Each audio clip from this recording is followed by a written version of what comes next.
கர்நாடகாவில் ஏற்பட்ட நிலச்சரிவில் சிக்கி உயிரிழந்த நாமக்கல்லைச் சேர்ந்த லாரி ஓட்டுநர் குடும்பத்திற்கு தமிழ்நாடு அரசு சார்பில் நிவாரணத் தொகை வழங்கப்பட்டது.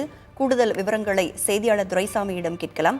துரைசாமி, நாமக்கல்லைச் சேர்ந்த சரவணன் குடும்பத்தினருக்கு தமிழ்நாடு அரசு சார்பில் நிவாரணத் தொகை வழங்கப்பட்டது. இது குறித்து அந்த குடும்பத்தினர் என்ன சொல்றாங்க? இந்த தொகை போதுமானதாக இருக்கும் அப்படின்னு நினைக்கிறாங்களா, இல்ல வேற என்னென்ன எதிர்பார்ப்புகள் இருக்கிறதா சொல்றாங்க? ராதா, நீ குறிப்பிட்டதில் ஒரு சிறு மாற்றம் இப்பொழுது வழங்கப்பட்டது. கடந்த 17ஆம் தேதி உயிரிழந்த சின்னண்ணன் குடும்பத்திற்கு தான் தற்பொழுது நிவாரண உதவியானது வழங்கப்பட்டிருக்கிறது. சரவணன் உடலினுடைய ஒரு பாகங்கள் இன்று வந்து கொண்டிருக்கிறது. அந்த உடல் பாகங்களுக்கு பின்னர் இன்று மாலை அது அவர்கள் குடும்பத்திற்கும் தமிழக அரசின் நிவாரண உதவி வழங்கப்படும். நாம் இது குறித்து புதிய தலைமுறை செய்தி தொடர்ந்து கடந்த 2 நாட்களாக ஒளிபரப்பின் அடிப்படையில் இந்த குடும்பத்திற்கு முதலமைச்சர் கடந்த 25ஆம் தேதி, அதாவது கர்நாடக மாநிலம் உத்தரகன்னடா மாவட்டத்தில் ஏற்பட்ட நிலச்சரிவு மற்றும் காட்டாற்று வெள்ளத்தில் நாமக்கல்லை சேர்ந்த டேங்கர் லாரி ஓட்டுநர்கள் சின்னண்ணன், சரவணன் மற்றும் கிருஷ்ணகிரி மாவட்டத்தைச் சேர்ந்த முருகன் ஆகியோர் அடித்துச் செல்லப்பட்டனர்.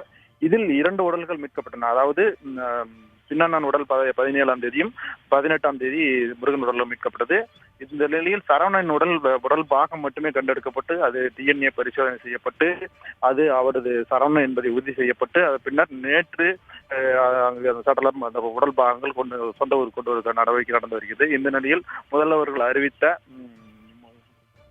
3 லட்சம் ரூபாய் நிவாரண நிதியை இன்று வனத்துறை அமைச்சர் டாக்டர் மதிவேந்தன், எம்பிக்கள் ராஜேஷ்குமார், மாதேஸ்வரன் மற்றும் சட்டமன்ற உறுப்பினர் ராமலிங்கம், மாவட்ட ஆட்சியர் ஆகிய வழங்கினர். அவர்கள் குடும்பத்தினர் என்ன தெரிவிக்கிறார்கள் என்றால், அதாவது இந்த ஓட்டுநர் சின்னண்ணன் வருமானத்தை நம்பியே இருப்பதாகவும் தாங்கள் பையன் ஒரு 9 வயது பையன் தான் இருப்பதாகவும் அவர் கல்விக்கு உதவிட வேண்டும் என்றும் இந்த தொகை போதுமானதாக இல்லாவிட்டாலும் கூட தற்போது சிறிய அளவு நிவாரணம் கிடைக்க என்றும், அதோடு மட்டுமல்லாமல் மாவட்ட ஆட்சியர் அவர்களிடம் என்ன உறுதி அளித்தார் என்றால், கர்நாடக அரசு பேரிடர் நிவாரணமாக 5 லட்சம் ரூபாய் நிவாரண நிதி அளித்திருக்கிறது. அதனையும் முழுமையாக பெற்றுத்தர நடவடிக்கை எடுக்கப்படும் என்று தெரிவித்திருக்கிறார். மேலும் அந்த சின்னன் மனைவி கீதா அவர்கள் வனத்துறை அமைச்சர் என்ன கோரிக்கை வைத்தார் என்றால், தாங்கள் ஒரு ஏழையான குடும்பம், தாங்கள் பையனின் படிப்பிற்கும் மற்றும் இதர செலவுகளுக்கும் உதவிட வேண்டும் என்று கோரிக்கை வைத்தார். அதற்கு தமிழக அரசு பேசி நடவடிக்கை எடுப்பதாக அவர் தெரிவித்திருக்கிறார்கள். நாமக்கல்லைச் சேர்ந்த லாரி ஓட்டுநர் சின்னண்ணன் குடும்பத்திற்கு தமிழ்நாடு அரசு சார்பில் நிவாரணத் தொகை வழங்கப்பட்டிருக்கிறது. அந்த குடும்பத்தினருக்கு சமாதானம் கூறுவதற்காகவும் நிவாரணத் தொகையை வழங்குவதற்காகவும் அதிகாரிகள் வந்திருக்கிறார்கள். வேறு யாரெல்லாம் அந்த குடும்பத்தினரை சந்தித்திருக்கிறார்கள்? கூடுதல் விவரங்கள் இருக்கா?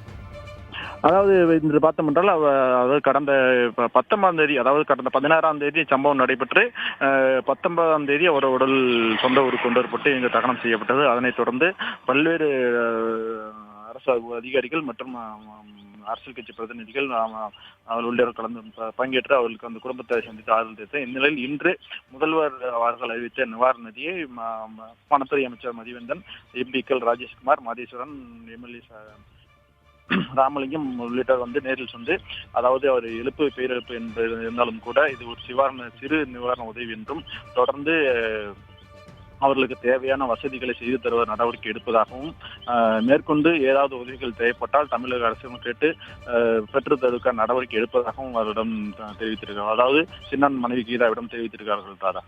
விவரங்களை வழங்கியமைக்கு நன்றி துரைசாமி.